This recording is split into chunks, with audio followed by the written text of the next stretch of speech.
Boa noite, amigos. Estamos abrindo o nosso Cadeira Cativa nesta noite mais ou menos fria de segunda-feira. Não tem nada de tão frio, nem tanto também de arrefecimento, daquele friozinho gostoso de ontem. Continuamos com o friozinho gostoso de ontem, né? Teremos chuva e essa é a boa notícia, né? Em princípio, quinta, sexta e sábado, né? Podendo se estender até domingo ou ficando só por quinta e sexta. Tomara tenhamos o máximo de chuva, né? Uma chuva comportada. E o que é uma chuva comportada? Sem vento, sem alagamentos, né? Porque nós já temos problemas de sobra. No aguardo aí do prefeito municipal liberar shoppings, liberar restaurantes amanhã. Shoppings não sei bem, mas quem sabe, né? Isso também vem a acontecer para dar uma movimentada legal na cidade de Porto Alegre. Por falar em cidade de Porto Alegre, Diego Souza está aí, né? Passa por um monte de testes aí, tem que fazer, aqueles normais que os outros já fizeram, mas em princípio está numa situação até melhor do que os outros, né? Ficou lá resguardado, tratado, preservado e está aí o Diego Souza. Final de semana foi de revelações, né? O técnico do Internacional, Eduardo Cudê, dizendo que o lugar que ele se sente mais seguro em Porto Alegre é no Beira-Rio. Até porque tem todo aquele aparato, todo aquele cuidado no chegar, né? E ele que vai a supermercados, eu já encontrei no supermercado do Cudê, né? Claro que o carrinho dele é muito mais cheio que o meu, né? E aí, sabe como é que é. E, em princípio, então, muito tranquilo, muito seguro de si, o técnico do Internacional, e claro que isso faz com que ele passe também segurança para os seus comandados.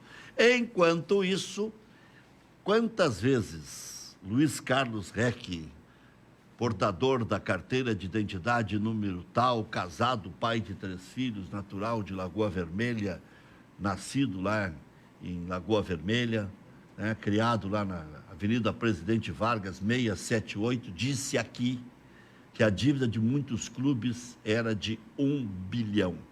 Pois agora, o que é que diz o Adilson Batista a respeito da dívida do Cruzeiro? A dívida do Cruzeiro tranquilamente é de 1 bilhão. Diz quem esteve lá até o final do ano, o Adilson Batista. Então, portanto, Adilson Batista revelando essa dívida astronômica do Cruzeiro. E não é menor a dívida do Atlético Mineiro. Pode estar amenizada agora em função de um dinheiro extra que entrou pela venda de um pedaço de um shopping, porque o outro pedaço já tinha vendido. Então o Atlético poderia ter essa mesma situação. E a dívida do Corinthians também beira a 1 bilhão. Nem vou falar de Vasco, Botafogo e tudo mais. O Botafogo vai ter um outro tipo de administração. Enquanto que o Botafogo, com tudo isso que eu estou falando, fala em contratar Yaya Touré e também Robben, que quer encerrar a sua carreira num lugar onde ele ainda não jogou. Então, o Botafogo, que já contratou o Honda, sonha em contratar o Yaya Touré e também o Robben. Quer dizer, sonho alto para um time que tem que voar abaixo, porque senão vai continuar cada vez mais quebrado. Olha, eu tenho falado aqui e me antecipei, e fizemos até enquete na Rádio Grenal em relação a uma situação que vai ser delicada. Todo mundo está prevendo facilidade na renovação do Dourado. Eu estou achando que o Inter vai oferecer 1 ano de contrato para o Dourado, com a possibilidade de mais um, né? Porque não há ainda uma convicção de que ele vai poder voltar a jogar com naturalidade. Há quem apregoe até de que ele não vai mais jogar futebol. Eu acho que não. Acho que vai continuar jogando. Everton, por 25 milhões de euros, é mais ou menos como o Everton há 2 meses valer 30 milhões de euros. Porque, então, o Grêmio, se perder alguma grana em função do Covid-19, do coronavírus, o Grêmio vai acabar se recuperando, em parte, pela valorização do euro, que é ruim para tudo que é lado. Mas, nesse aspecto, é bom.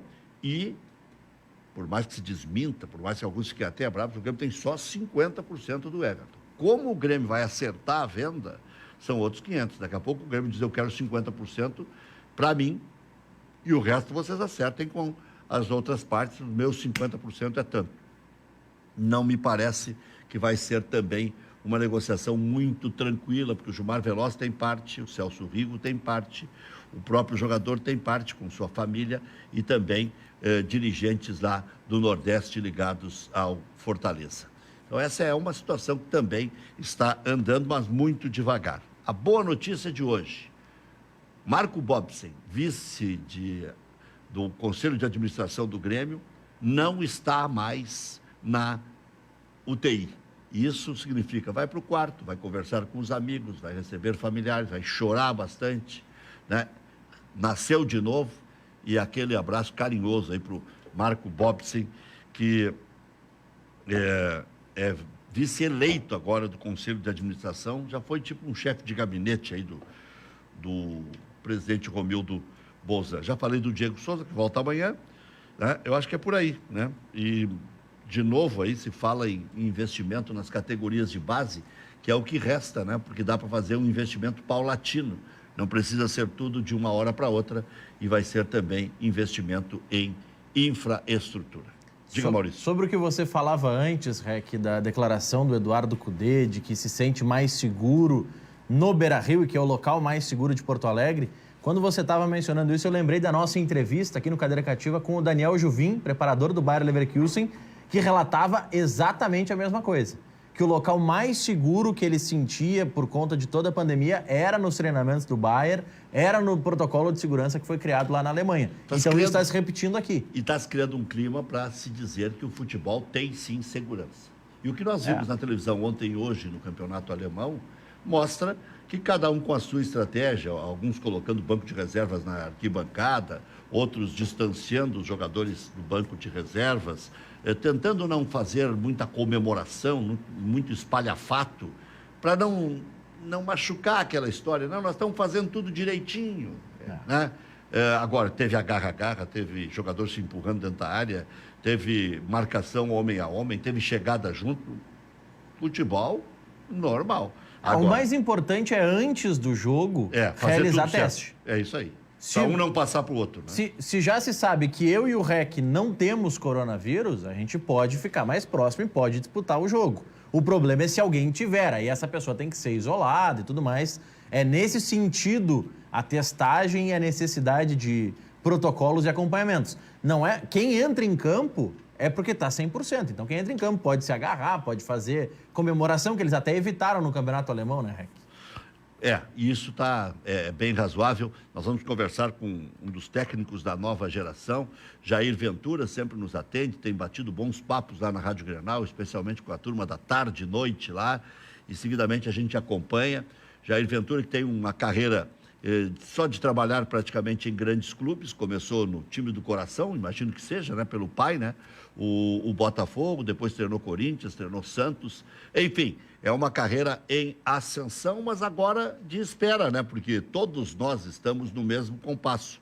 Alguns com contrato já firmado, outros com contratos por firmar. Inclusive, na última entrevista que eu vi do Jair na Rádio Grenal, que já mencionei, ele dizia que estava preparando para voltar ao futebol para um clube, imaginei eu na hora, da Série A. Tudo bem, Jair? Seja bem-vindo ao nosso Cadeira Cativa. Só para te fazer uma breve apresentação, esse é um programa de 40 anos, de forma ininterrupta no ar, né? Transitando por 2 emissoras de televisão, antiga TV Guaíba, e depois aqui na nossa TV Ubra já há 12 anos, é um programa que normalmente é de debate de futebol. Então nós estamos mudando um pouco esse perfil e conversando via eletrônica e via internet com os nossos convidados ilustres, como é o seu caso. Boa noite. Boa noite, parabéns pela longevidade, né? E também pelo programa. A gente sabe que é difícil permanecer tanto tempo e levando bom conteúdo. Uma boa noite a todos os amigos e boa noite a todos os amigos também que nos acompanham. E aí ficou a deixa aí do trabalho, né? Tá quase pronto para voltar a trabalhar, mas daí teve essa interrupção abrupta aí, né? É, verdade, né? A gente vem se preparando. Eu tirei um ano de 2019 para descansar, para curtir a minha filha e estudar bastante. Achei que era o momento de curtir a minha família. Fui pai pela primeira vez e quis ficar mais próximo da minha filha. Tinha um plano de retornar esse ano para voltar a trabalhar, mas infelizmente aconteceu essa pandemia, essa loucura que todos nós estamos vivendo. Mas é saber tirar proveito de um momento ruim também. A gente sabe que o momento é péssimo. Para alguns ainda muito mais do que outros, né? A gente, graças a Deus, tem pelo menos o que comer. A gente vê muita gente passando necessidade, você vê muita gente perdendo parentes, amigos, né? Por conta dessa pandemia. Que isso possa passar o quanto antes, mas acho que agora a gente vai falar de futebol sempre, mas a prioridade tem que ser as vidas. E o Botafogo teve uma posição forte. Eu sei que agora você não é funcionário do Botafogo, a gente liga o Botafogo pelaquela campanha extraordinária que quase tirou o pão da boca do Grêmio, né? Na verdade, ali parecia que o Botafogo ia chegar mesmo, jogou um partidaço aqui em Porto Alegre, no Rio um jogo equilibrado, mas aqui todos os gaúchos, ou quase todos, né? Porque tem uns que são muito fanáticos, não enxergam, né? O Botafogo foi melhor que o Grêmio, né? O Botafogo teve na iminência de abrir o marcador em vários momentos no primeiro tempo, no segundo tempo também, e aí uma das características principais do centroavante do Grêmio deu a vitória de 1-0 num lance de segundo tempo. Mas, Jair, em termos de... Eu estava dizendo da posição firme do Botafogo, né? O Botafogo foi contra aquela história de retomar as atividades de qualquer forma, né? Junto com o Fluminense, uma posição bem digna pelo jeito que está vivendo ainda o Rio de Janeiro, né? Então, o Rio de Janeiro ainda requer cuidados um pouco mais fortes, né? Em relação aos nossos aqui, que a pandemia atacou, mas ainda está light, né, Jair? Eu costumo dizer o seguinte, eu sou um cara que vivo do futebol antes mesmo de nascer, devo tudo que eu tenho ao futebol, mas como eu falei, eu acho que o momento é de vidas. O esporte tem que ficar em segundo plano, nós temos que salvar o maior número de vidas possíveis e temos que se abdicar, né, dessa paixão que é o futebol, não só uma fonte de renda também para muitas pessoas, inclusive para mim, mas eu acho que é o momento agora de nós priorizarmos a vida, porque sem a vida não vai existir futebol, não vai existir nenhum outro esporte, não vai existir comunicação, então nós temos que priorizar sim a vida. Mas tem muita gente que precisa comer, né? A gente sabe do sustento para poder sobreviver, eu sei que é verdade, então é o momento de nós sermos solidários, a gente poder ajudar sempre o próximo. Mas eu só posso ajudar com R$5 ou com um prato de comida, que seja assim, que cada um fizer a sua parte, a gente vai sair dessa e tenho certeza que temos que sair mais fortes, né? Porque todos os momentos de dificuldade nós temos que tirar benefício. Então, desse momento difícil que todos nós estamos passando, que o mundo possa ser um mundo melhor, né? De preservar as coisas mais simples, como o ir e vir, um abraço, um beijo, enfim, que a gente possa sair como seres humanos melhores. Disse bem o Jair Ventura, porque no fundo, a gente sabe, os políticos brigam, se agridem, já ficam mirando no futuro, mesmo com pandemia aí acontecendo, mas o Brasil é dos brasileiros, é do vizinho mais próximo, é do irmão mais necessitado, é quem tem pouco dá um pouco, quem tem muito dá muito, porque é assim que a gente vai construir essa sociedade melhor que tanto se apregou aí, né? Diga, Maurício Freitas. Bom, Jair, boa noite. Eu queria que você comentasse um pouco... O atacante do Grêmio que me deu um branco antes foi Lucas Barros. Eu lembrava de Lucas, mas não lembrava do Barros. Tem Lucas Barros. Prato, tem Lucas Coelho, tem Lucas Barrios, tantos Lucas, né? Agora tem o Lucas Silva jogando no Grêmio. Eu lembro bem. Oi? Infelizmente, eu lembro bem. Eu estava na transmissão do jogo, também deveria lembrar, mas me deu aquele... o Lucas Barros, ele teve uma passagem muito curta aqui. Então, a gente, quando dá esses brancos, é porque não teve tanta convivência. Foi, né? Aquele ano e logo depois daquele jogo, ele ficou um bom período lesionado também. O que acabou dificultando um pouco para que ele marcasse a passagem no Grêmio. Mas foi boa, foi boa. Foi especialmente até aquele jogo. Depois daquele jogo, alguns gremistas contestam. Não, aliás, foi a última atuação dele. Ele viveu daquele gol. Aquele gol foi importante para ele. Mas, Jair, você teve muito convívio em vestiários, desde o trabalho, enfim, nas categorias de base, e trabalhou bastante com profissionais. Você vê nos jogadores de futebol essa consciência que você está mostrando de que é um momento de pensar não no retorno do futebol ainda, mas pensar na sociedade como um todo, porque os clubes não estão recebendo o que planejavam, mas tem que pagar o que prometeram para os jogadores. Você está vendo nos jogadores essa consciência que você demonstrou também agora? É difícil você se colocar no lugar dos demais, né? Assim, eu respeito demais, acho que o grande segredo da vida é você respeitar a opinião dos seus companheiros ou de outras pessoas. Se a gente quiser que as pessoas pensem igual a gente vai ter dificuldade. Eu respeito a opinião dos demais, é difícil saber agora, porque esse ano eu estou sem trabalhar também, e que qualquer coisa que eu possa vir a falar aqui vai falar, mas ele está sem trabalhar, por isso que ele está falando. Então é sempre muito complicado, eu prefiro deixar a minha opinião do que ter que me posicionar sobre opiniões de terceiros, né? Eu espero que todos estejam pensando pelo lado melhor da vida, mas a gente sabe que cada um pensa de uma maneira. Eu acho que o grande segredo é a gente respeitar, né? Não de repente concordar, mas saber que pessoas pensam diferente. Esse que é o grande segredo da vida. E como é que é ser filho de um fenômeno, né? Que marcou em todos os jogos da Copa de 70, depois jogou a Copa de 74, a Copa que o Pelé não quis jogar, o Jairzinho abraçou, né? Não, eu abraço. O Pelé diz, não, sabe como é que é, vamos ver, vamos esperar, enrolou e tal.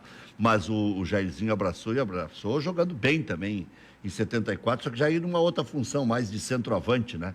E aí na ponta direita tinha um cidadão chamado Valdomiro, que fez um gol contra o Zaire, né? E o Jairzinho foi como mais centroavante em 74. Mas na Copa de 70 todo mundo era craque e ali era difícil saber quem é que jogava na posição A, B, C deles. Envolviam era o adversário, né? Já era um futebol moderno para a época. E também descobridor de talentos, né?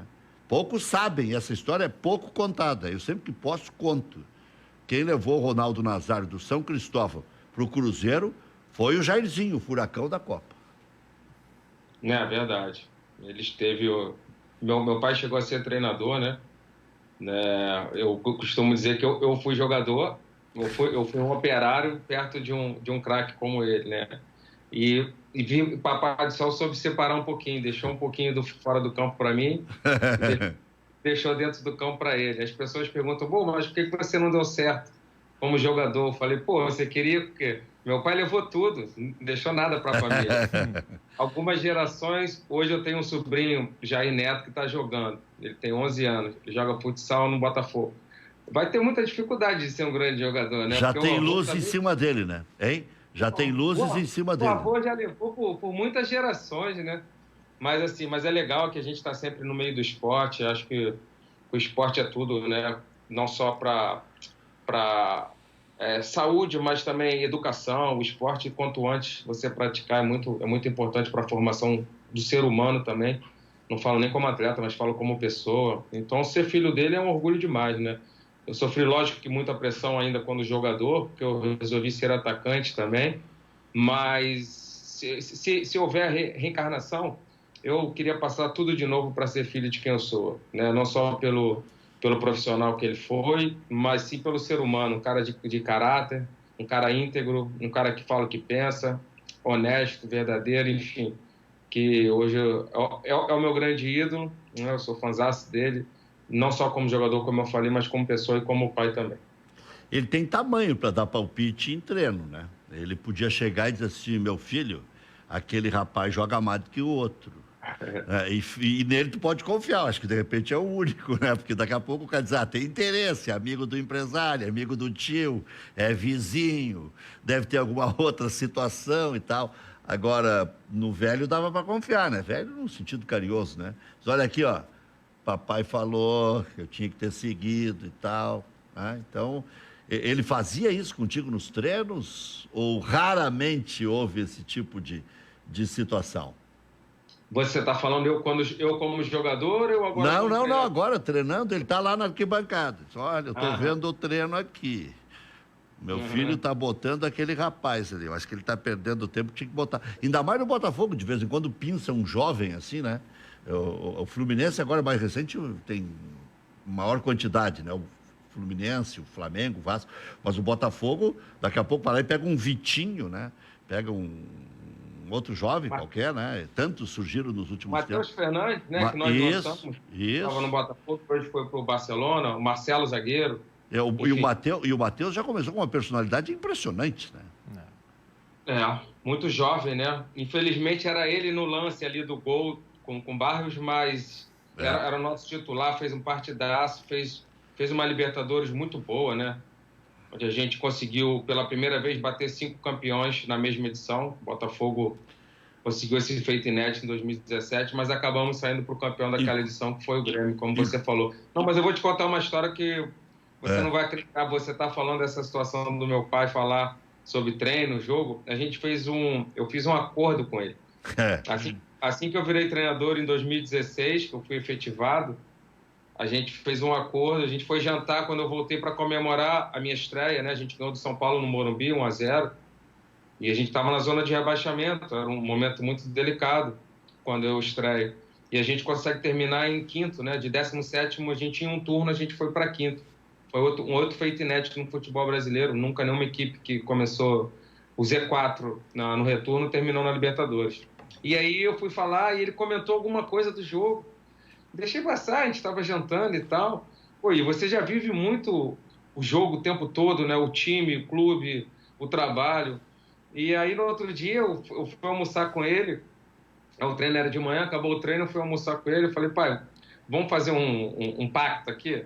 Ele fala, vamos fazer o seguinte, quando a gente estiver junto, a gente fala de tudo que está acontecendo no mundo. Do PIB, do Trump, tudo que está acontecendo no mundo. Mas a gente não fala do time que eu estiver trabalhando. Pode ser assim?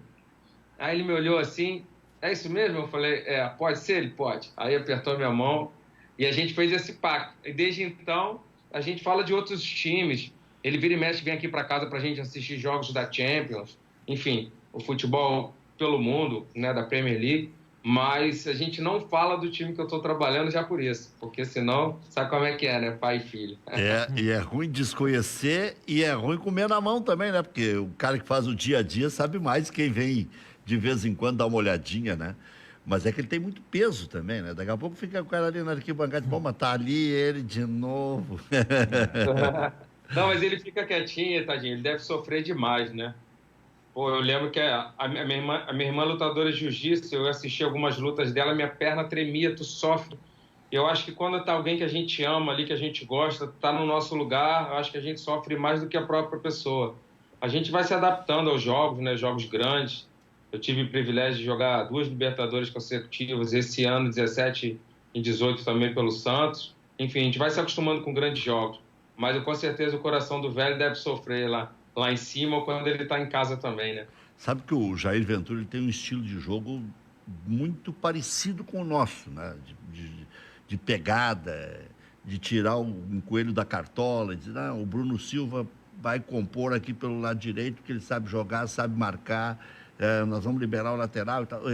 Lembra muito times de Grêmio de Internacional nos mais diversos períodos, aquele Grêmio dos anos 90 e o Internacional dos anos 2000, né? Times que pareciam comuns, com 4, 5 líderes e que sabiam onde queriam chegar, né? E por não terem tantos jogadores, os que jogavam cumpriam mais de uma tarefa e bem, né? E o Jair tem esse modelo aí. Diga, Maurício Freitas. Mas dentro dessa linha, Jair, desse modelo que o REC estava falando há pouco, saiu um levantamento do Globoesporte.com que te colocou como o 22º técnico desde 2013, pegando esse recorte, então, de 6 anos de Campeonato Brasileiro, ou 7, contando os extremos. Que número está o Jair? O Jair Ventura é o 22º técnico dos que tem mais jogos no quesito ofensividade. Ele é colocado, é o 22º. Mas não joga muito ofensivo, não. Mas o que eu percebi nesse ranking... A gente vê a organização no time do Jair, aquele Botafogo especial. Aquele ficou na nossa cabeça, porque o Santos... Marcou bastante. Né? O Santos agora é um eletrocardiograma, né? Pode ir lá para os píncaros da glória, com o fogo do inferno também, né? Os caras estão brigando lá agora, até por esse negócio de tirar 70% dos jogadores. Numa negociação, vai lá, mas meter a mão com os jogadores do jeito que fizeram, uma porquice. Foi num canetaço, mas eu queria que você falasse de um outro dado que eu vi nesse ranking, que fala o seguinte, que a média, somando aqui as finalizações, tem dado de 11 a 15 finalizações de cada técnico nesse levantamento que foi feito por jogo. Você acha que o futebol brasileiro, e aí, 2013, a gente pega boa parte do período pós-Copa de 14, você acha que nós estamos reinventando o nosso futebol e conseguindo associar esse lado reativo que muitos dizem com mesmo sendo reativo, criar muitas chances de gol? É esse o fenômeno que está acontecendo ou a gente está aos poucos tentando cada vez mais atacar? Não, eu acho que, assim, eu vou falar por mim. Esse levantamento eu ainda não vi, você está falando. Mas a gente tem que levar em consideração, muito se critica o Renato, né? Que quando o Renato está disputando a Libertadores, ele vai com o time alternativo no Campeonato Brasileiro. E eu fiz o mesmo. Eu tenho 3 anos de trabalho, 16, 17, 18, onde eu disputei 2 Libertadores e eu te falei, a minha maior performance, né? Meu maior rendimento é na Libertadores, onde a gente tem 58% de aproveitamento. É quase um aproveitamento de campeão. Né? Foram 2 Libertadores, 20 jogos, 10 vitórias, 5 derrotas e 5 empates. Então, assim, quando você prioriza uma competição mata-mata, como a gente fez também na Copa do Brasil, eu joguei 2 Copas do Brasil também. Em 17, eu saí na semifinal para o Flamengo. Em 18, eu elimino o Flamengo na semifinal e disputo uma final com o Cruzeiro. Ou seja, o meu percentual no mata-mata é muito maior. Lógico, se você tem uma equipe, né, elenco para você jogar as 2 competições, ou então como o Flamengo fez, você tem jogadores com características, individualidades biológicas que não quebrem, você pode jogar com o mesmo time, mas a gente vê que é raro. Né? Se você tentar lembrar outro time que fez o que o Flamengo fez o ano passado, você não vai encontrar. Né? O próprio Renato foi sempre muito questionado no Campeonato Gaúcho, quando ele ia com o time B, no Campeonato Brasileiro, quando ele ia com o time B. E eu fiz a mesma coisa. Né? Lógico, se você tivesse um elenco mais qualificado, com um orçamento maior, você conseguir bons números também. Mas isso é o que eu tenho a dizer sobre esses números do Campeonato Brasileiro, que a nossa prioridade foi o mata-mata. Agora, sobre o modelo de jogo, a minha ideia é muito simples, e vocês vão concordar comigo. Se você pegar o Botafogo, né, eu tive 44% de posse de bola. Não que a posse de bola quer dizer alguma coisa, mas ela mostra o que você quer. Mas o que chama a atenção é que quando você acha que o time é reativo, ele faz mais gols como? Na transição, né? Aí você acredita que o nosso Botafogo, o nosso maior número de gols era em organização ofensiva, ou seja, quando o time adversário está defendendo e você está atacando. Só 24% dos nossos gols foram em transição. Ou seja, o nosso time tinha uma transição forte, sim, mas não era o nosso maior número de gols. Né? Chama atenção isso porque todo mundo acredita que quando você tem menos a bola, você faz mais gols de transição, não. Mas mostra que é uma equipe também que sabe atacar quando tem a bola. E a mesma coisa do Santos. A gente vê essa discrepância quando eu vou para o Santos, né? Um time que 78% dos jogos tinha mais posse de bola e a gente tinha um jogo totalmente propositivo. Eu dou um exemplo para o Roger, que trabalhou aí no Grêmio, que ele fez um modelo de jogo, né, mais vistoso, com posse de bola, ataque posicional, quando ele estava no Palmeiras, e agora no Bahia ele joga de maneira reativa. É porque você vai usar de acordo com o seu elenco, né? Por muitas vezes a gente quer um futebol vistoso, um futebol para entretenimento, acho que seria bom para todos, mas por vezes você não tem jogadores com essa característica. Então acho que o grande segredo é a gente se adaptar ao nosso elenco e saber tirar o máximo dele. E essa parada, o que vai significar para o futebol, no seu entender? Porque uma coisa é parar 15, 20, 30 dias e parar de jogar sabendo que tem que se esmerar, se matar para atravessar aquele período de início de temporada. Outra coisa é voltar no meio desse infortúnio, já voltar todo mundo meio desconfiado e tal. O quanto você acha que vai cair o futebol? E nesses primeiros momentos aí do futebol alemão, que observação você faz desse retorno? Eu assim, a gente tem uma máxima, né, na vida que quem é inteligente aprende com o erro dos outros, né? Você não precisa botar a mão no fogo para se queimar. Então, como algumas ligas começaram antes do que a nossa, eu acho que seria pouca inteligência a gente repetir esses mesmos erros. A gente aprender com os erros dessas outras ligas e a gente trazer benefícios para a nossa, né? Assim, eu não sei quando vai voltar aqui, a gente fala do tamanho da Alemanha comparado ao Brasil, né? A gente não pode nem comparar o tamanho que é o Brasil, mas eu acho que a gente não pode errar a data. Eu acho que o meu grande medo hoje é que nós antecipamos erradamente essa volta e a gente, por exemplo, a gente já está 2 meses agora. Se a gente parar 2 e ver que não deu certo, a pandemia piorar, a gente vai ter que parar no mínimo 4. Então aí já foi 1 ano. Então, acho que a gente tem que ser prudente e seguir as recomendações da OMS para a gente voltar na hora certa para que não tenha esse prejuízo ainda maior, de ter que, no mínimo, dobrar essa quarentena que nós estamos fazendo hoje. E aí, como vai voltar, é muito difícil falar, porque é um feito inédito, né? Nunca ninguém viveu esse momento que nós estamos vivendo, de tanto tempo sem jogar, de a gente não sabe quanto tempo a CBF vai dar para que os clubes possam treinar, porque não adianta também achar que em 10, 15 dias já vai estar bom, porque não vai estar. Então, assim, vai ser muito complicado. Vai ser muito complicado e eu não sei o tamanho do estrago, não. A gente vai ter que esperar para ver. É verdade. Isso aí, até haver uma readaptação, não é mole. E concordo com o Jair, a gente não pode errar. Se der qualquer bronquite, o Brasil já é visto com outros olhos. Ah, não, mas pá, nós estamos com um estado aí que tem 2 times na primeira divisão que tem lockdown, que é o Ceará. A capital, tudo fechado. Tá?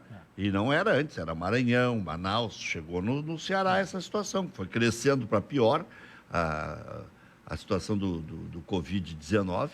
E hoje ainda estava ouvindo uma entrevista do gerente lá, que é daqui do Rio Grande do Sul. Ele está todo precavido, todo receoso, né? E vai ter que ser assim mesmo, com todo cuidado para poder liberar. Aqui em Porto Alegre amanhã devem liberar os restaurantes e não sei se o prefeito vai liberar os sócios. Ele estava para os shoppings, sócios, os shoppings. Ele estava para se pronunciar hoje ou amanhã, né? Não sei se já se pronunciou. Eles estão ainda editando esse decreto em relação ao Porto Alegre. Canoas, por exemplo, que é a cidade onde nós estamos transmitindo, os shoppings têm a abertura com algumas restrições, com limitação de público e tudo mais, mas aí também cada município vai criando as suas regras. Mas eu queria voltar um pouco, Rec, o Jair estava comentando aquela comparação do elenco do Renato, que era criticado quando tinha que fazer, quando trocava um time inteiro para priorizar as competições de mata-mata. Você acha, Jair, que agora esse teste que a gente vai ter em meio ao coronavírus de 5 substituições, você acha que aumentar o número de substituições faria com que fosse possível utilizar mais atletas titulares ou que não, isso é de fato algo extraordinário por conta do coronavírus e isso não influencia muito nesse debate?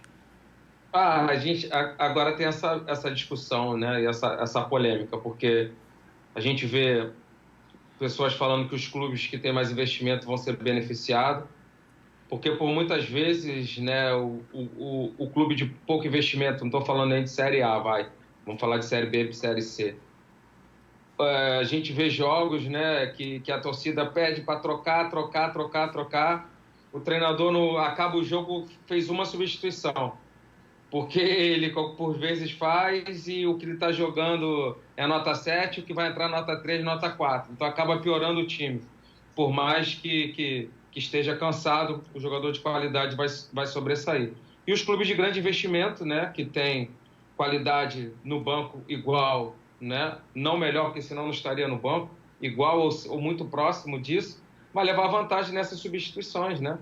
Porque a gente sabe da discrepância financeira de várias equipes e com certeza quem tem mais elenco vai levar vantagem. Eu estou falando de ordem técnica. Lógico que da ordem física, quanto mais substituições, melhores. Mas não são todos todos os times que têm elencos com a mesma qualidade para poder mudar o jogo, né? Principalmente 5 substituições. Mas eu acho que o momento é o certo, né? Eu acho que tem que usar sim para minimizar esse número de lesões. A gente viu o alto número de lesões que aconteceram nessa rodada da volta do futebol alemão. Então, que possa minimizar, não falando da parte técnica, mas falando sim da parte de física e evitar, né, minimizar as lesões. Agora, Jair, você viveu uma situação parecida com a do Inter, você já falou há pouco aí, ganhou de vários campeões da América, 5 no mesmo ano, né? Enfrentou 5, acho que passou por 4 e ficou no Grêmio, né? Isso, já pegou desde a pré-Libertadores, né? Enfrentamos 6 e vencemos 5 e parei no Grêmio. Então tá, então é isso. Então eu errei o número e era contra ti.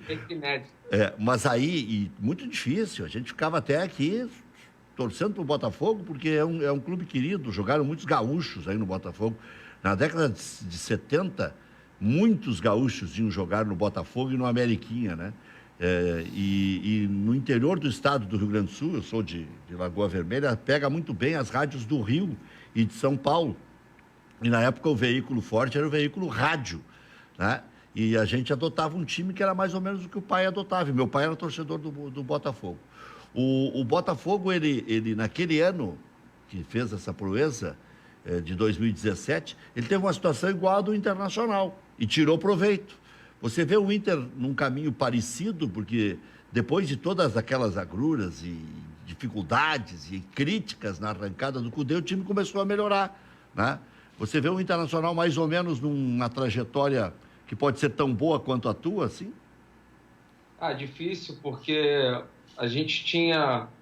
A situação do Inter financeiramente é superior ao que o Botafogo tinha naquele momento, né? Então, assim, a nossa folha salarial, na época, a gente tinha uma folha de times de Série B, quando a gente estava disputando. Lógico que a camisa do Botafogo é pesadíssima, não, um clube mundialmente conhecido, assim como o Inter também, mas são circunstâncias diferentes, elenco diferente, né? Você vê que tiraram jogadores como o Lindoso, hoje que está no Inter, que a gente foi buscar ele no Madureira, um time aqui do Rio, onde ele era o camisa 10, ele tinha a função do D'Alessandro e se tornou meu primeiro volante no Botafogo, função que ele está hoje, né? Que ele disputa com o Rodrigo. E que o Rodrigo foi meu jogador na seleção também. Enfim, um jogador que era um camisa 10 se tornou um camisa 5, né? O cara do passe, o cara da fase da construção. Mas o time é muito bom. Lógico que quando o treinador, né? Como aconteceu com o Dê, não tinha alguns resultados, você vai ser questionado, né? E não entra essa situação de ser jovem, experiente ou estrangeiro. Vai ser questionado, todos nós somos questionados, faz parte do nosso trabalho. Mas eu acho que é uma situação muito diferente para fazer um comparativo com aquele Botafogo. Bom, você chegou a ser vice da Copa do Brasil também, né? 2017 a gente sai na semifinal, como eu falei. 2018 a gente vai até a final. A gente acaba perdendo para o Cruzeiro.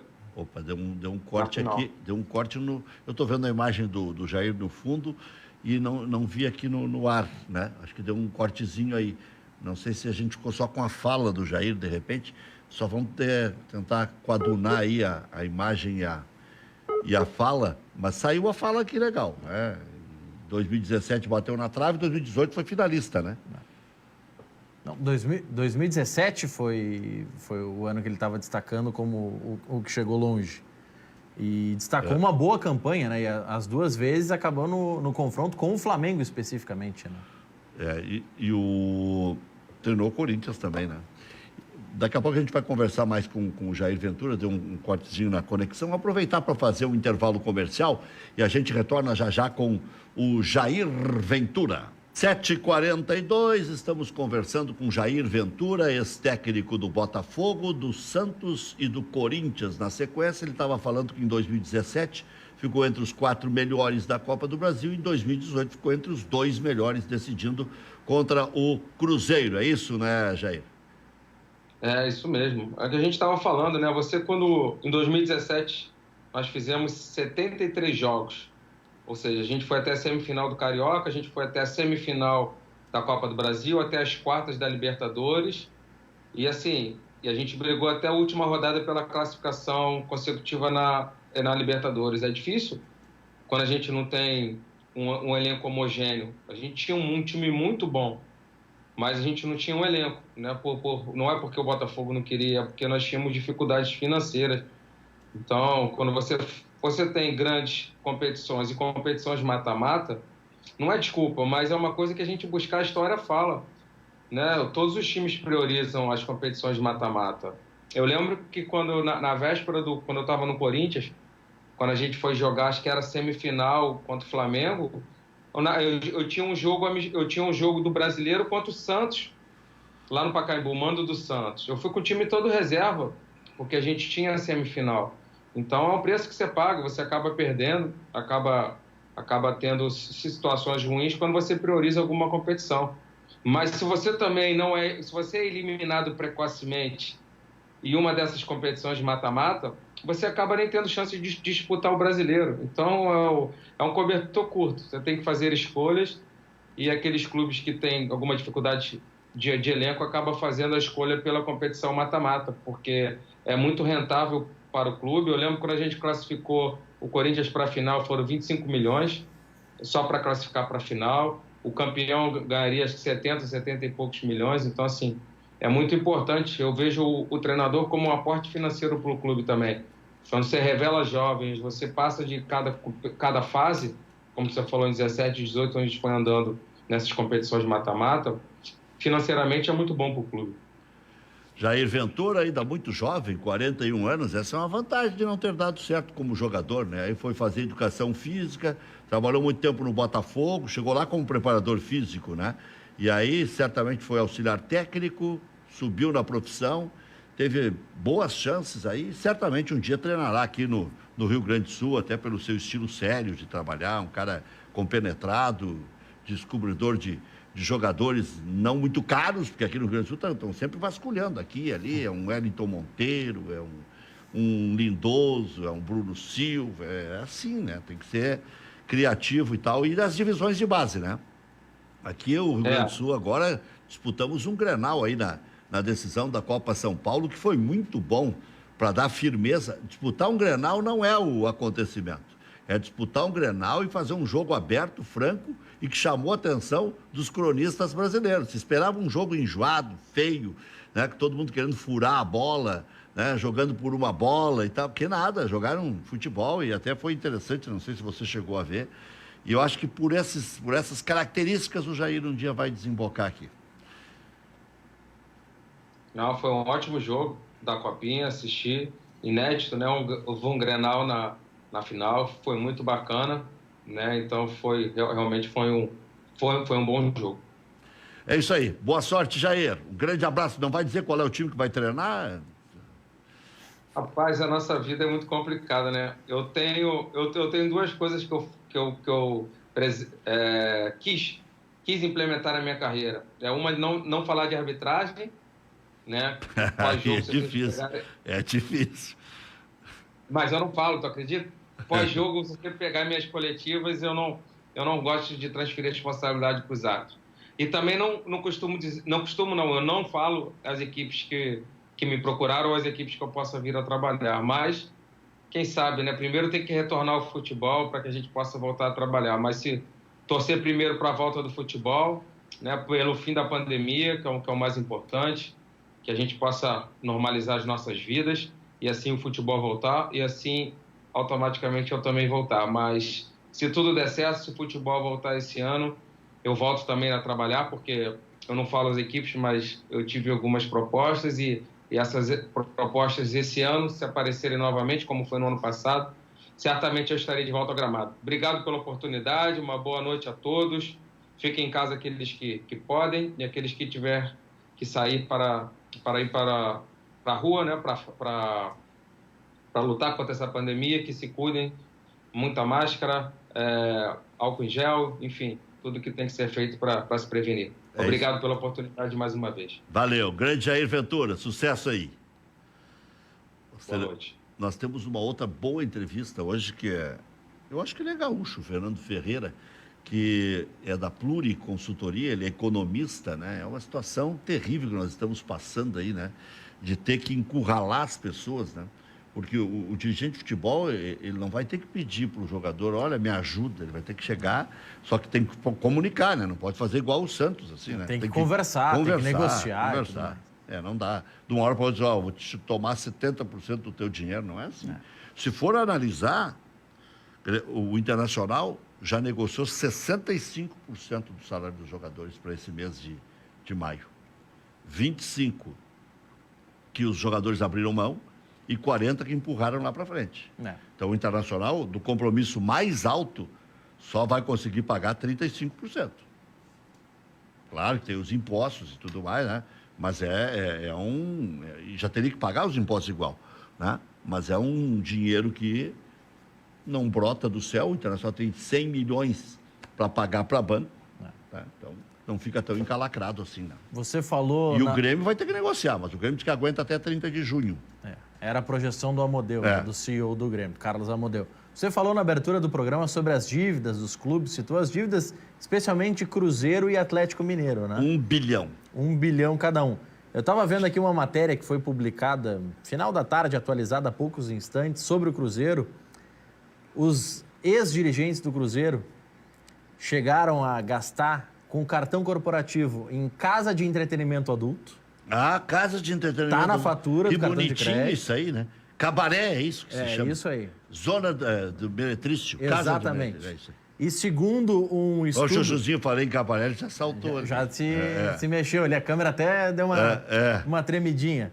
Mas a empresa Kroll, que foi uma auditoria, enfim, que fez uma análise, ela entregou um relatório relacionado às despesas do biênio 2018-2019. Casa de entretenimento adulto. Casa de entretenimento adulto. Que bonitinho isso, é. Os ex-dirigentes do Cruzeiro gastaram 39 milhões e 200 mil reais de forma irregular ou suspeita, segundo essa auditoria. 39 milhões? De que período? No biênio 18-19, 2018 e 2019. Em 2 anos, 39 milhões e 200 mil, quase 20 milhões por ano. Mas não só em entretenimento adulto. Não só em entretenimento adulto, mas também em entretenimento adulto. Aqui no Inter eles tomavam muito vinho caro. Né? Daquelas notas de restaurante que apareceram no Ministério Público, que tinha de restaurante ali, né? Não apareceu de entretenimento, só apareceu uma de Pai de Santo lá. Um negócio. Os números em destaque nessa consultoria aí, 13 milhões e 200 mil reais foram pagos em 13 comissões a intermediários não cadastrados na CBF. Ou seja, pagaram comissão para empresário que não estava na CBF lá registrado como empresário.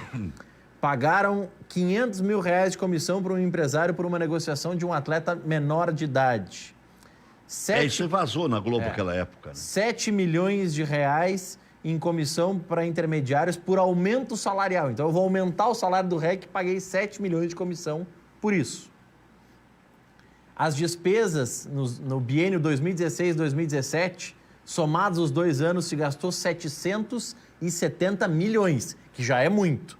No biênio seguinte, 2018-2019, se gastou 1 bilhão e 100 milhões de reais no Cruzeiro. Em 2 anos, gastaram 1 bilhão e 100 milhões de reais. 550 milhões por ano, em média, de gasto. Então, não é de surpreender que esses números que o Adilson falou, e daqui a pouco nós vamos conversar com o Fernando Ferreira, que sabe tudo isso de cabeça aí, e vai nos apresentar números atualizados da desgraça que está vivendo o futebol do Brasil. Tomara que a gente se safe, tomara que grandes marcas, né, que têm um grande passado, como Botafogo, Vasco, Cruzeiro, Atlético, Corinthians, não sofram solução de continuidade. Eu cheguei a dizer, olha só o quanto é dolorido ter que chegar a essa conclusão, que para o Cruzeiro a melhor coisa nesse momento é estar enfiado na segunda divisão, quietinho. E eu já nem sei se é bom subir. Né? É bom ir fazendo um fortalecimento das categorias de base, criando um elenco que comece barato e que ganhe preço, que foi assim o Santos no passado, foi assim o Flamengo, foi assim o Vasco da Gama ao longo da história, a base salvando o clube. Já retornamos. Estamos já em contato com o Fernando Ferreira, economista. Há poucos dias entrevistei longamente na Rádio Grenal o Fernando Ferreira. Batemos um papo agradável, ele gosta de números, eu também gosto, só que ele conhece, né, toda a metodologia, a movimentação do dia a dia, o modo científico de fazer as coisas. Eu sou meio bodegueiro, assim, cálculo de cabeça e tal, né? E hoje comecei o programa aqui com um resumão que sempre apresento das coisas comentadas ao longo do dia, que eu capto de televisão, de rádio, de jornal, de internet, de Twitter e tal. E tem um depoimento do Adilson Batista que é um negócio estarrecedor. Que eu sempre disse isso e os mineiros, especialmente na rádio, me atacavam. Tu diz bobagem, vai falar do Grêmio, do Internacional. O Cruzeiro deve 1 bilhão. Já chegou nessa cifra, está batendo quase nisso. Tem como sair em 10 anos, digamos, 5 anos, se tudo der certo, subindo logo, fazendo a coisa sem gastar muito. Como é que é? Tudo bem, Fernando? Da Pluri, economista e em contato com a gente aqui no Cadeira Cativa. E aí, Rec, tudo bem, meu caro? Prazer estar aqui novamente contigo aqui.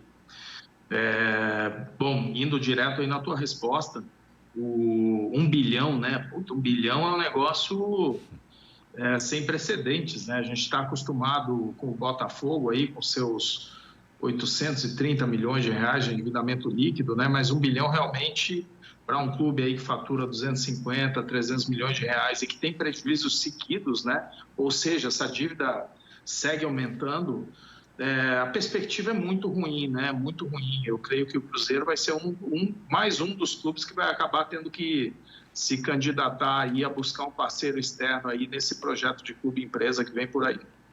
E você acha que esse projeto aí é um projeto já amadurecido para se realizar no Brasil? As pessoas têm essa competência para tocar o barco? Estou ouvindo aí o Botafogo falar em Ayaturé, falar em Robben. O Botafogo, que deve 830 milhões, vai encontrar um caminho tão bom assim, tão bem asfaltado, né, por essa empresa que vai ser parceira, para poder fazer loucura? Olha, Rec, eu acho que a estratégia que o Botafogo está usando é bastante equivocada, que é aquela estratégia que outros clubes já tentaram no passado, que é você tentar atrair as pessoas com grandes nomes, mas é preciso ter como pagar essa conta, né? O Botafogo não é um clube que tem uma torcida grande e uma torcida engajada, né? Não é como o Grêmio e Inter, que tem duas pesquisas, até da Pluri, feita alguns anos atrás, que tem as duas torcidas mais engajadas do Brasil, né, comprovadamente. O Botafogo tem uma torcida pouco engajada, gerando pouco recurso, né? No último balanço do Botafogo, que gerou aí 220 milhões de reais de receitas, você tem 50 milhões de reais vindo dos torcedores, né, com bilheteria, match day, sócio-torcedor, pay-per-view, é muito pouco. Não acredito que essa seja uma estratégia, eu acho que essa é uma estratégia, isso me lembra um pouco, se a gente voltar no passado, a primeira vez, esse não foi a primeira vez no futebol brasileiro, mas eu me lembro uma que fizeram muito barulho, que foi, você vai lembrar quando o Kleber Leite foi presidente do Flamengo e ele criou aquele melhor ataque do mundo, você lembra daquilo? Sim. Mundo, gastou uma fábula de dinheiro, ali começou a destruição financeira do Flamengo, justamente naquela operação. Eu acho que a estratégia, nós conversamos aqui com pessoas do Botafogo na semana passada no canal da Pluri, no YouTube, e eles falaram que a estratégia deles é chamar a atenção do mercado lá fora com grandes nomes. Acho uma estratégia absolutamente equivocada. O futebol brasileiro e o mercado brasileiro são grandes o suficiente para atrair parceiros, mas não é dessa maneira que você vai atrair os melhores conglomerados de esporte que existem lá fora. Esse é respondendo uma parte da sua pergunta. A segunda, se o nosso mercado está amadurecido, eu acho que o projeto de lei ele dá para o gasto. Acho que ele tem uma vantagem de permitir que clubes que estejam praticamente sem saída nesse momento possam buscar um investidor, né? Porque sem a legislação hoje, o clube não tem nem essa opção. Ele não tem essa opção, porque o modelo jurídico fica tão ruim de ser feito. Vide o caso do Figueirense agora, recente, que foi uma tragédia, né? O modelo fica tão ruim que eu acho que, nesse sentido, a lei ela é um avanço. Mas, vamos deixar bem claro aqui, ela não é nenhuma panaceia, acho que não se aplica nem a todos os clubes. Sendo muito sincero, eu acho que, esta é a minha opinião, acho que Grêmio e Internacional não tem necessidade, porque são clubes que têm uma fortaleza dentro de si, do seu próprio mundo, que é capaz de fazer com que, neste momento com que temos de informação, enfrentar os desafios que o futebol tem aí pela frente. Acho que o Flamengo e Palmeiras também não precisam, mas acho que tem muito clube que está ficando numa situação financeira irreversível. Uma situação financeira que, se ele não for buscar um parceiro, eu não sei, eu advogo por gestão do futebol, há 10 anos. Há 10 anos, a Pluri está aí há 10 anos no mercado, há 10 anos eu bato na mesma tecla. Mas eu não acredito em milagre, eu acredito em boa gestão. Tem clube que precisa de milagre, é diferente. Eu falava muito com o Amir Somoge também, né, que é seu parceiro.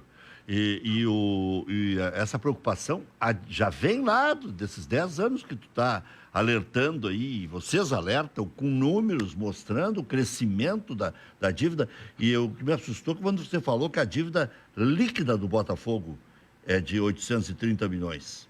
Quer dizer, não tem mais o que discutir, já perdeu na justiça o que tinha que perder, já apelou, já constituiu dívidas com juros, né? E o patrimônio que tem o Botafogo para garantir isso aí não tem nada, né? O Botafogo tinha o quê? General Severiano, tinha... Né? Não tem, tinha lá Caio Martins ali. Caio Martins, Marechal Hermes, Marechal Hermes. Não tem mais nada. Não tem mais nada. O patrimônio líquido do Botafogo é negativo em 720 milhões de reais. É negativo. Ou seja, se hoje decidíssemos que o Botafogo vai fechar suas portas, que vai acabar, faltariam 720 milhões da mesa para poder fechar e pagar os credores. Faltariam 720 milhões. Esse é o número do último balanço. 720 milhões de reais de patrimônio líquido negativo. É um negócio inacreditável. Então esse aí não tem outra saída a não ser essa possibilidade que é legal agora, né? Que bom. Só que eu não vejo no Montenegro alguém competente para tocar isso aí. Me parece meio deslumbrado ainda da época que ele era um cara que chamava a atenção do Brasil, que era presidente do Ibope e tinha muita notoriedade. Mas hoje me parece um fanfarrão, né? É um dirigente à moda antiga, né? Não é um dirigente dos bons dirigentes que estão se despontando hoje no futebol. O futebol brasileiro hoje, eu acho que ele está...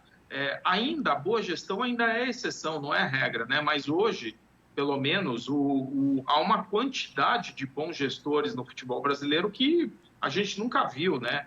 A gente tem vários bons gestores aí. Aí no Sul, temos aí o Romildo aí, que é um dos melhores do Brasil aí, tranquilamente, né? Não só ele, né? O Grêmio tem muita gente boa. O Internacional também melhorou demais aí, né? Desde o período em que passou pelo seu problema ali, o rebaixamento, a crise da diretoria anterior, também está no período de recuperação. Historicamente, os clubes do Rio Grande do Sul, eles têm um nível médio de gestão superior à média nacional. Mas esse nível médio ele está subindo, a gente percebe que está subindo. Mas ainda é exceção. O Montenegro ele é um cartola da antiga, né? Ele é um cartola dos anos 90, se eu não me engano, ou início dos anos 2000. Né? Não é um cara que está... veja, o cara é o acionista do Ibope, é um sujeito muito bem sucedido, mas não é mais um executivo do dia a dia, né? Não é mais um cara que está ali na frente. Os clubes hoje precisam de dirigentes com uma visão.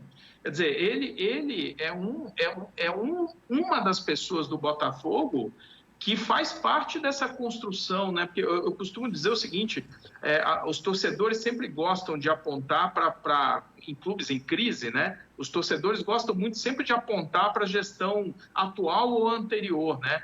Mas quando você analisa esses clubes, a crise é uma construção, né, Rec? É uma construção de muitas pessoas por muito tempo, né? São anos para os clubes ficarem nessa situação, né? Não se constrói uma crise de um ano para o outro. É muito raro, né? Há exceções, por exemplo, o Corinthians, o São Paulo aí dos últimos 2, 3 anos, para lá, 4 anos, então são tristes. Mas as crises, por exemplo, do São Paulo se iniciam ainda na época do Juvenal, né? Que foi o grande dirigente, né? Assim como Eurico Miranda foi o grande ganhador de título do Vasco e foi o principal enterrador do clube na sequência, né? Aliás, o futebol tem muito disso, né? Essas figuras que têm um período de muito sucesso e aí eles não conseguem se desgarrar do clube e aí, na sequência, eles põem tudo a perder, né? Eles põem, inclusive, o legado deles, eles põem tudo a perder pela fome, pela sede de poder, né? Eles não conseguem largar o negócio, né? E o problema é o seguinte, eu bato muito nessa tecla, né? De grupos que ficam dominando 15, 20 anos, né? Eu sou pelo rodízio no poder, apesar de que, como você falou, né? Tem que ter competência.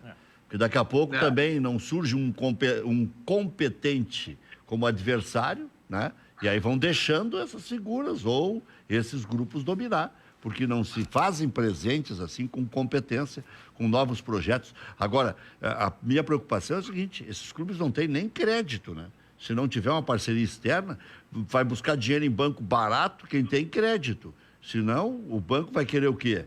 Garantia, e não tem, né? Não tem nem garantia, né? Não tem. Então, você pega um caso, por exemplo, Botafogo, né? A gente tem relação, tem muito contato com investidores do mercado internacional, inclusive 4 desses investidores contratam a Pluri para fazer a avaliação de como andam os projetos de clube e empresa e ficar monitorando o mercado. É gente que tem interesse em entrar aqui no mercado brasileiro. Um clube como, por exemplo, pegando um caso como o Botafogo, a gente vê hoje, lá fora, basicamente 2 grupos de investidores potenciais interessados, sabe, no futebol brasileiro. Um são aqueles clubes que são a minoria, tá? Que são aqueles grupos que querem participar de competições, vamos dizer assim. Red Bull, por exemplo, é um perfil típico desses. Manchester City, né? O City Football Group, né? Que é um grupo que tem interesse em se estabelecer no Brasil, mas são grupos que não estão muito olhando para os grandes clubes, sabe? Eles estão olhando mais para clubes que eles meio possam construir, sabe como? Então, eu vou dar um exemplo. Esse exemplo é só um exemplo hipotético, tá? Não é um exemplo real, tá? Mas vamos pegar assim, eles teriam muito mais interesse em pegar, por exemplo, um Joinville do que pegar um Botafogo, sabe como? Aí o cara pode falar assim, mas Fernando, o que o cara quer com o Joinville? O que os caras querem é fazer o que eles fazem lá fora, eles querem construir os clubes, meio que quase, não do zero, mas eles querem estabelecer as suas operações em cidades que tenham representatividade, que eles possam ter algum nível de torcida, que eles possam mobilizar uma região, que seja uma região de renda razoável, né? Não é à toa que o Red Bull tentou, antes do Bragantino, fazer uma dobradinha comprando o Oeste para conseguir a vaga na segunda divisão, o Oeste de Barueri, mas comprando também o Paulista de Jundiaí para fazer a operação em Jundiaí. Porque a ideia do Red Bull era estabelecer-se numa cidade que fosse uma cidade rica, próximo, máximo possível da região de São Paulo, e que eles pudessem ser o clube relevante daquela região. Essa era a estratégia dos alemães. Não deu certo a operação com o Oeste, porque o Oeste é um clube que pertence lá a um investidor com muito, muito recurso. Ele pediu muito pela operação, pediu 90 milhões pela operação, e o Red Bull não aceitou pagar, acabou fazendo a operação com o Bragantino, né, que não era a primeira opção, né? Da mesma maneira, eu acho muito difícil clubes brasileiros grandes, muito endividados, eu acho muito difícil eles conseguirem bons parceiros no mercado internacional. Sabe por quê, Rec? Porque é o seguinte, esses investidores, vamos chamar de investidores qualificados, né? Não aventureiro ou picareta. Aventureiro ou picareta vai aparecer um monte aí, né? E os clubes têm que tomar muito cuidado, senão acontece igual o Figueirense. Mas os investidores qualificados, aqueles que têm recurso financeiro, tecnológico, humano, que são grupos que já têm clubes de futebol, que já são detentores, sabem, são do ramo, eles são do ramo. Esses caras, eles querem botar recurso, eles não querem pegar, assim, 100 milhões de euros, que hoje equivale a 700 milhões de reais, né? É grana. Eles não querem pegar 100 milhões de euros e usar 100 milhões de euros para pagar dívida, e aí o clube não tem investimento no futebol. Eles querem mais ou menos o seguinte, eu vou pegar dos 100 milhões de euros, eu vou pegar 10 ou 20 para equacionar a vida financeira do clube, repactuar, acertar as contas, mas o que eu quero é investir no futebol, eu quero investir em centro de treinamento e quero investir em elenco para competir. Exatamente o que a Red Bull está querendo fazer. Ninguém quer botar dinheiro em chapa quente. Pegar um clube como o Botafogo é gelo em chapa quente. Você pega a tua grana, coloca lá, ela vai ser consumida por credores, porque tem uma fila interminável de gente querendo a grana. E o modelo de operação que eles fizeram, eles cometeram um erro inacreditável de primeiro vazar a operação, aquela operação de que a família Moreira Salles, né, do banco, estaria interessada, e de fato estaria interessada, aquilo lá deixou os credores com menos disposição para dar desconto. Porque o cara falava o seguinte, cara, se o Botafogo me deve, eu não vou receber. Agora, se é o Moreira Salles que me deve, eu não vou dar desconto nenhum, porque ele vai me pagar. Então, o tiro saiu pela culatra, o efeito foi contrário ao que eles imaginavam, entendeu? Os credores, eles recuaram e ficaram esperando. Pô, parece que eu vou receber, entendeu? E aí os Moreira Salles não gostaram da propaganda, da publicidade em cima do nome deles e recuaram, né? O que para o clube foi terrível, né? Onde é que se encaixa a Chapecoense nessa história? Olha, a Chapecoense, eu acho que é um clube também que precisa de um investidor. Acho que eu digo o seguinte, o único clube no Brasil que furou a hierarquia do futebol brasileiro de baixo para cima, que ascendeu na hierarquia do futebol brasileiro, que eu vejo foi o Atlético Paranaense, o único. Porque os demais já eram grandes, né? Então, os 12 maiores aí, eles já são clubes grandes há muito tempo, então não me refiro a eles, mas o único clube que conseguiu vir de baixo e foi subindo foi a Chapecoense estava no caminho, né? Mas a fatalidade do acidente desandou tudo, né? Tudo, porque o clube tinha uma identidade, uma ética de trabalho, vamos chamar assim, muito sólida, né? E a gente viu que ela se desfez com aquilo, sabe? Não é que o clube apenas perdeu a tragédia de perder o elenco, perdeu tudo, ele perdeu a forma de trabalho, né? E sem contar o seguinte, infelizmente a situação financeira do clube ficou catastrófica, porque a Chapecoense tinha uma coisa que nenhum clube brasileiro tinha, era uma coisa que a gente que analisava os clubes e falava, nossa, esses caras, eles são diferentes. Você olhava o balanço deles, eles não tinham dívida nenhuma, eles não tinham dívida. Eles eram credores, eles tinham dinheiro aplicado em banco, liquidamente. Se você encerrasse a Chapecoense, tinha dinheiro no caixa, não é patrimônio, ele tinha dinheiro no caixa, era uma coisa impressionante. E essa sempre foi uma estratégia que o clube fez, que foi o seguinte, se ele não tinha cotas de TV, se ele não tinha patrocínios gigantescos e tudo mais, eles trabalhavam dentro daquele que era o orçamento do clube. É um clube que sempre trabalhou dentro do seu orçamento, nunca atravessou o sinal vermelho.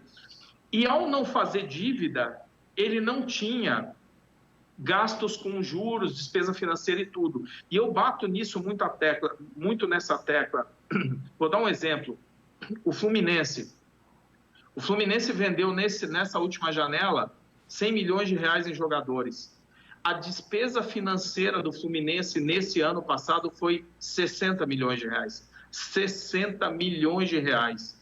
Isso dá equivalente a 5 milhões de reais por mês que o clube teve de despesa financeira. Juros, correção monetária, multas. Eu me refiro de novo, citei até para você naquele dia, 12 milhões de reais de multa sobre fundo de garantia não recolhido em apenas um ano. Uma coisa escandalosa, inacreditável até. Parece até inacreditável. A Chapecoense não tinha nada disso. Eu acho que a Chapecoense ela deveria buscar um investidor com base no histórico dela recente, com base em ela estar numa região muito que eles provaram que é uma região que se engaja em torno do clube. Acho que eles teriam muita receptividade no exterior, muita receptividade de excelentes investidores para poder aportar ali na Chapecoense. Eu acho que é um clube que deveria buscar essa alternativa, porque em isso não acontecendo, eu temo que o projeto ele desanje, assim como desandou no Joinville, né? O Joinville hoje não está nem na 4ª divisão, né? Esses clubes, clube que não tem torcida e não tem o respaldo financeiro, você veja, o Red Bull não tem torcida, mas o Red Bull tem respaldo financeiro, eles virão aí com cacife, né? Quando você não tem isso, os clubes brasileiros eles ficam naquela gangorra, né? Naquele negócio de sobe para a primeira, cai para a segunda. E eu sempre digo o seguinte, Rec, um clube brasileiro, quando ele cai para a segunda divisão, é como o sujeito que tem um restaurante na Calçada da Fama aí em Porto Alegre, e aí chegam para ele no final do ano e falam o seguinte: ó, meu amigo, você vai sair daqui no final do ano e vai para uma cidade na fronteira lá com o Uruguai que não tem ninguém, e você vai ficar um ano lá trabalhando, mas você vai levar todo mundo, você vai levar o teu restaurante, teus equipamentos, teus funcionários, você vai levar tudo. Vai ficar um ano lá, e aí se você for bem lá, daqui a um ano você volta. Do ponto de vista financeiro, o rebaixamento é isso. Ele é uma catástrofe para um clube de futebol. Ele é uma Covid para um clube de futebol. Essa é a melhor definição. Maurício Freitas, para a gente passar a régua com o Fernando. Fernando, eu queria que você fizesse uma análise, se possível, do Profut. Se ele cumpriu nessa primeira etapa o que se propunha e o que você imagina que vai ter que acontecer de diferente no Profut por conta do coronavírus? Pois eu acho que ele cumpriu, né, Maurício? Os clubes é que não fizeram a parte deles, né? Porque o Profut era tudo que eles poderiam querer, né? Quer dizer, os caras devendo aí, tem clube devendo 400 milhões para o Profut. Você dá ao clube a possibilidade de você parcelar no longo prazo com isenções de multas e tudo mais, mas vai acontecer aquilo que acontece com parcelamentos fiscais no Brasil, né? Eles vão ter que... Os clubes, repara, os clubes não vinham pagando o Profut, vários deles, né? Gozado, porque a gente vê alguns dirigentes falando aí do Profut, não, porque agora a gente precisa do parcelamento, mas parcelamento daquilo que você já não estava pagando, vários não estavam pagando Profut. Porque quando houve aquela mexida no Congresso na lei que permitia que a APFut fosse um pouco mais incisiva com os clubes, né? Eles começaram a perder o medo de punição. Punição essa que praticamente nunca existiu, né? Então, o que eu acho que vai acontecer é que eles vão agora se aproveitar. Alguns não é se aproveitar, tem gente que faz a sua parte. Tem muito clube brasileiro que anda na linha, eles cumprem suas obrigações. Muito não, né? Alguns ainda são a minoria, mas pelo menos já são alguns hoje. Esses clubes, eles acabam sendo penalizados, porque desde que o Profut existe, tem muito clube que ficou inadimplente dos novos impostos e daqueles impostos do passado, porque vamos lembrar que novos impostos aconteceram desde a implantação do Profut, que também não estão sendo pagos. Tem clube que não recolhe fundo de garantia, e olha, fundo de garantia, hein? Tem clube que não recolhe fundo de garantia de jogador há um ano, entende? Tem clubes há um ano sem recolher fundo de garantia. Então, aqui nós temos o Profut em si, que vários clubes não estão cumprindo, e existe uma nova bolinha de neve que está se formando, que são os impostos que ficaram fora do Profut, tá? Apesar de que a receita até foi meio que bacana, porque houve uma consolidação, eles esticaram um pouco o prazo para incluir novas dívidas, né? Melhorou um pouco, diminuiu um pouco a pressão sobre os clubes. Mas tem muito clube que segue inadimplente do passado e do momento atual, né? Eu acho que agora eles vão colocar tudo na mesma bacia, e, de novo, os maus pagadores acabam, de novo, sendo beneficiados. Tem muito clube aí que praticamente não deve ao governo. Esses clubes não vão ter um crédito do governo, repara, porque repactuar o Profut ou repactuar os impostos é dar um novo crédito, você concorda? Esse novo crédito vai ser dado principalmente para aqueles clubes que devem mais e que menos honraram os seus compromissos. Aqueles clubes que não têm dívida tributária ou mal devem o Profut, esses clubes, por exemplo, eles não vão receber um crédito suplementar do governo. Eles não vão. Então, você veja, o bom pagador é prejudicado na história, cara. O negócio é esse, o bom pagador é prejudicado. Apesar de... apesar de, obviamente, não ser um fair play, né? Não ser um jogo justo, esse modelo, mas o que vai vingar é que eu acho que eles vão fazer um novo bolão e vão parcelar isso aí, vão dar mais prazo de novo para os clubes, entendeu?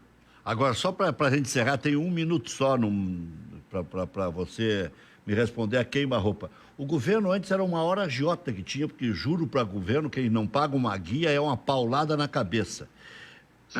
Nesse Profut aí, o juro vai ser duro também, vai ser alto, porque quem está encalacrado vai ficar mais encalacrado?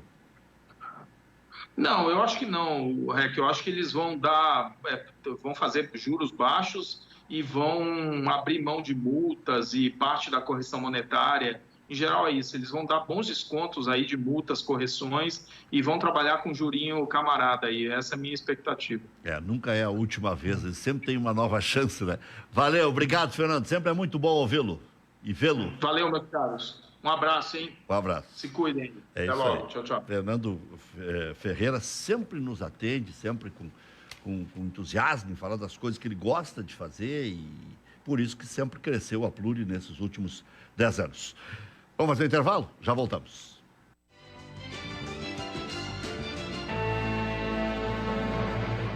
Nós do Banrisul continuamos buscando as melhores soluções para enfrentar esse momento. Por isso, disponibilizamos no aplicativo Banrisul Digital a prorrogação da sua dívida. E você pode fazer isso sem sair de casa. Acesse Minha Conta, Office ou Afinidade e confira as modalidades disponíveis no menu Empréstimos. Conte com os canais digitais do Banrisul para gerenciar sua conta pessoal e empresarial. Banrisul e você, nossa parceria faz a diferença. Cadeira Cativa. Apoio Rede Sanar de Farmácias. Onde tem saúde, tem Sanar.